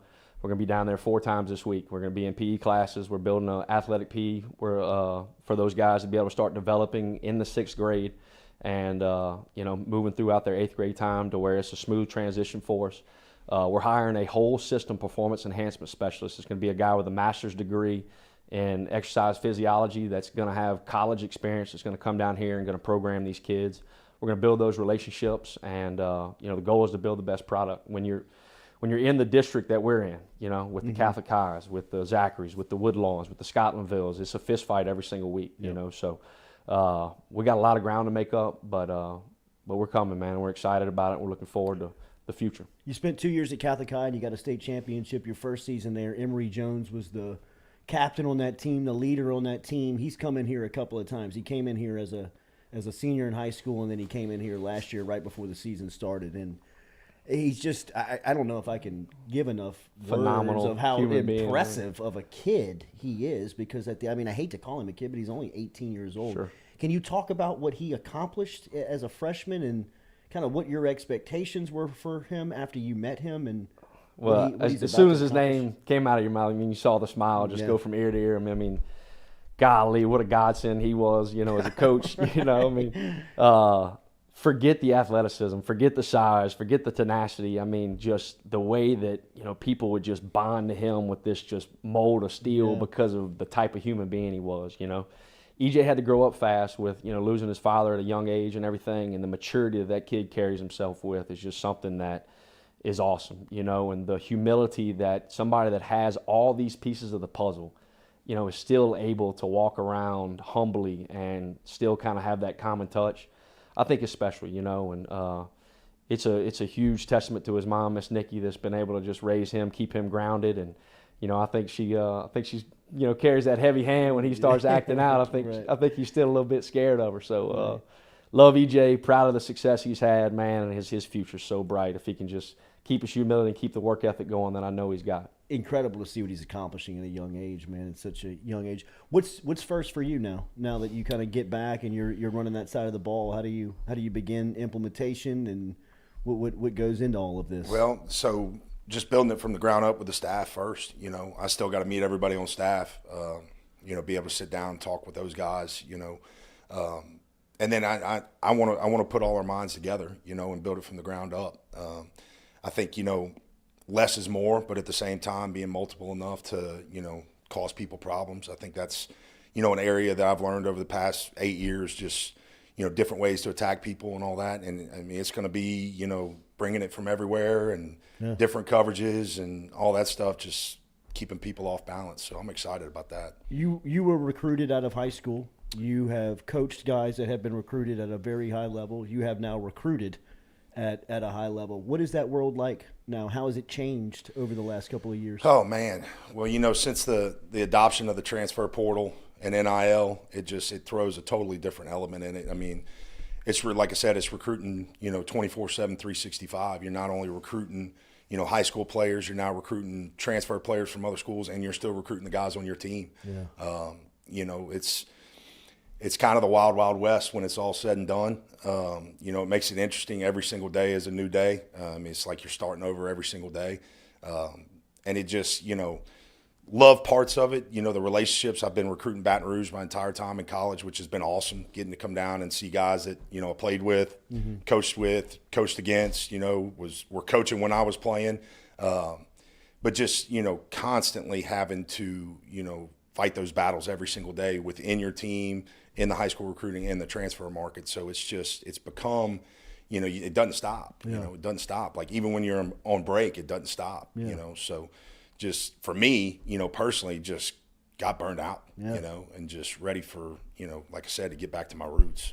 One of your players signed an NIL deal in high school. Shelton Sampson inked a couple of deals with businesses.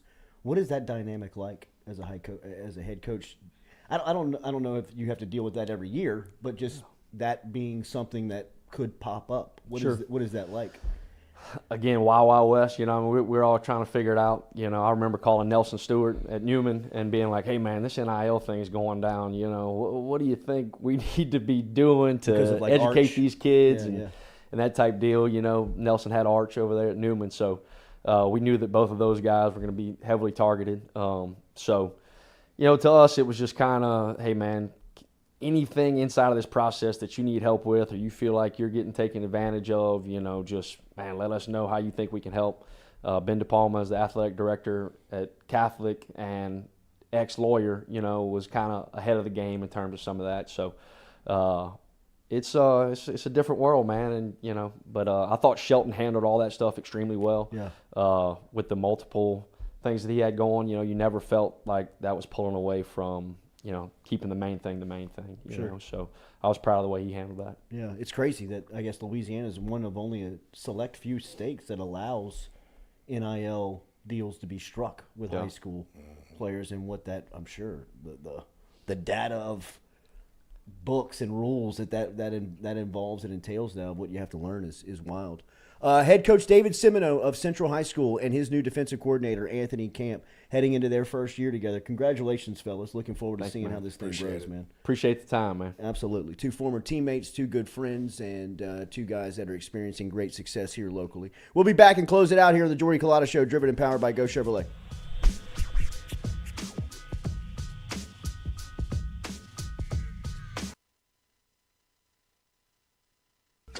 Are you looking for sound financial advice? Then get in touch with Daniel Newman of Edward Jones. You can call him today at 225-261-8262 or email him daniel.newman@edwardjones.com. If you're planning for retirement, saving for college, for children or grandchildren, or just looking for sound investment opportunities, get in touch with Daniel today, 225-261-8262, located on Magnolia Square Drive in Central.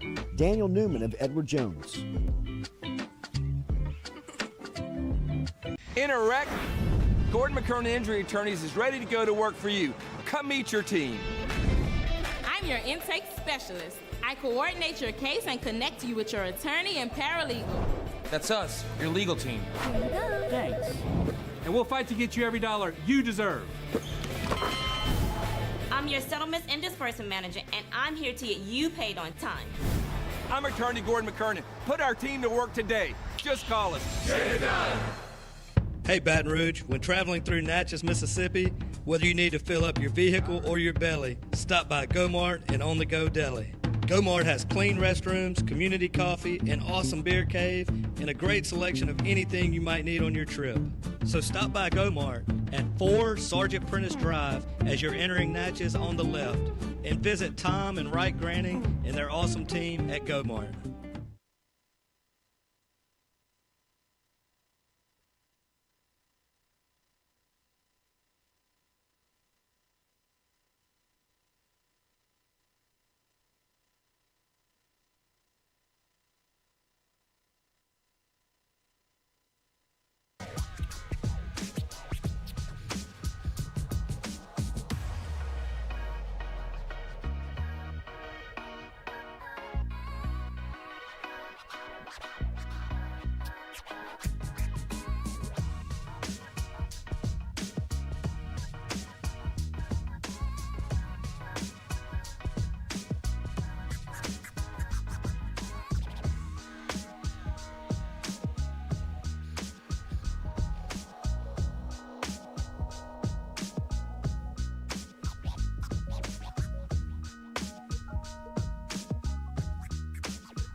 All right, welcome back here. Closing it out here on this Monday, Jordy Culotta Show, driven and powered by Go Chevrolet. Appreciate you starting your week here with us.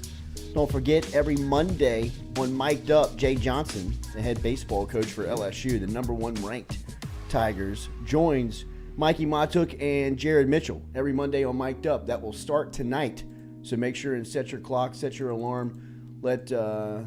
Set your clock. I mean, what? It's just funny the way you said that. Set your clock. Wow, what are you thinking about over there? I'm not. I'm just saying. It's just funny that you said, yeah. Set your clock for Jay Johnson. That's awesome that he has Set your him. alarm. I know, you said that next. That's awesome. That's every Monday. That he's got him locked in every Monday. It is. But through the season? It is. Yeah. Like, how long is this running? Through the season. Awesome. Through the season. I'm telling you. And what Johnson, if you've seen him in interviews, he's great. He's got a great personality. He's very natural. He doesn't look awkward. He doesn't look like he's forced. But that's even broken down even more with them. Yeah. Like with Matuk and Jared, because he just, he knows those guys know the game. He respects the hell out of them. They respect him and the way that they go back and forth. I mean, you learn something every time they talk. Mm-hmm. Every time you talk, whether it's about the game or whether it's about his team. You learn something every time he sits down with Matuk and Jared Mitchell. And that starts tonight, every Monday on 6 o'clock on Mic'd Up. Only way you can see it is if you're a subscriber to Mic'd Up. Make sure and get over there and follow it from the podcast standpoint. Yesterday, I was in St. Thomas Moore's gym watching basketball. Y'all won. We won the Yay, championship. Congratulations. And somebody walked up to me and said, your new show, what's the new show that you have on over at FM? And I was like, Will Wade show? And he was like, no, the guy in the afternoon. And I was like, oh, Nick Diaz, out of my league. He was like, I love that show. Yeah, a lot of people He do. was like, I love that show. He was like, I've been watching it since he started on your network. And he's like, I got to be honest. He's like, I find myself watching more than I thought I would. Mm-hmm. So if you have not checked out of my league and given Nick Diaz and that crew a chance at 3 o'clock Monday through Thursday, you need to check them out. They start at 3 o'clock on YouTube. The channel's name is Out of My League. They had a podcast for it as well. It is a growing property over here that people are talking about. Diaz does a great job. He's got a good crew, so check him out at 3 o'clock. That's Monday through Thursday, 3 p.m. And a little programming note for you. Will Wade's podcast will air Friday this week as Coach Wade has a little something going on this week. Ooh, that's what I was going to ask. And What's he is going to be on? out of pocket Monday through Thursday. Let your imagination run wild. Okay. God. But it's exactly what you think it is.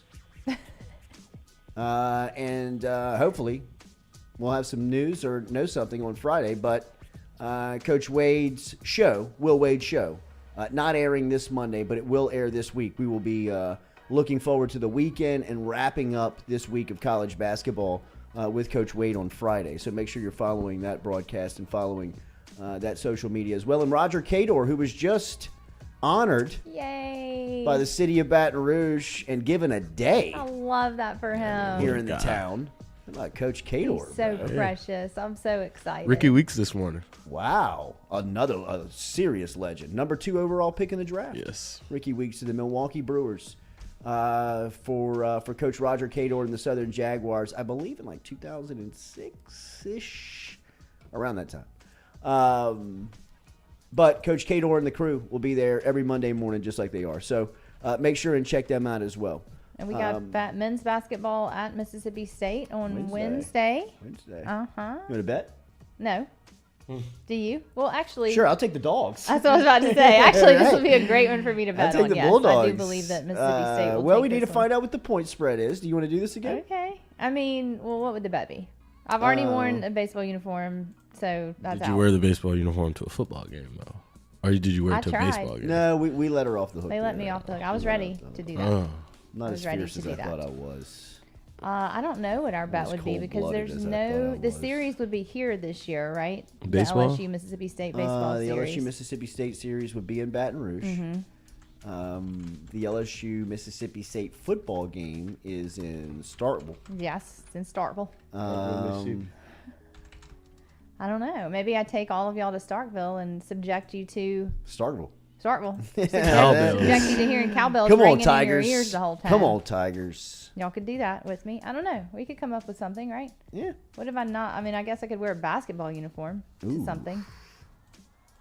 I'm not going to wear a football wouldn't be a uniform. good fit. That would be weird. Like the whole thing wasn't weird. So what about women? When is their game this week? Sunday. Yeah, they don't play all week. Only That's one right. game. Sunday, South It's Carolina. their bye week. Ooh, they need it. Yeah, they do. They're going to be grinding this week practicing. The Queen was here at 7:30. Oh yeah, I missed that. She was talking about how she's going to handle the week. She was saying that they need the week off. No, baseball god, I would not be willing to pose for a puzzle piece cutout. But cool idea. But Jordy could do that. Like the boss on Major League. Yes, I know. Like Rachel. I know. Like the owner. You could do that though. That could be your losing bet, right? Yeah, why not? I'll do it. We'll come up with something. Let's Harry think on it. Dads. The #1 porn search Harry during Dads COVID. for you. Harry Dads. I mean, maybe everybody wants it. Okay, we'll come up with something, right? We Yeah, come why up not? with something. All right, hit that like button, share button, comment button if you don't mind. We appreciate you being here on this Monday. We'll be back with you tomorrow morning. Make sure and keep up with all the FM digital properties. Have a great Monday. Driven and powered by Go Chevrolet.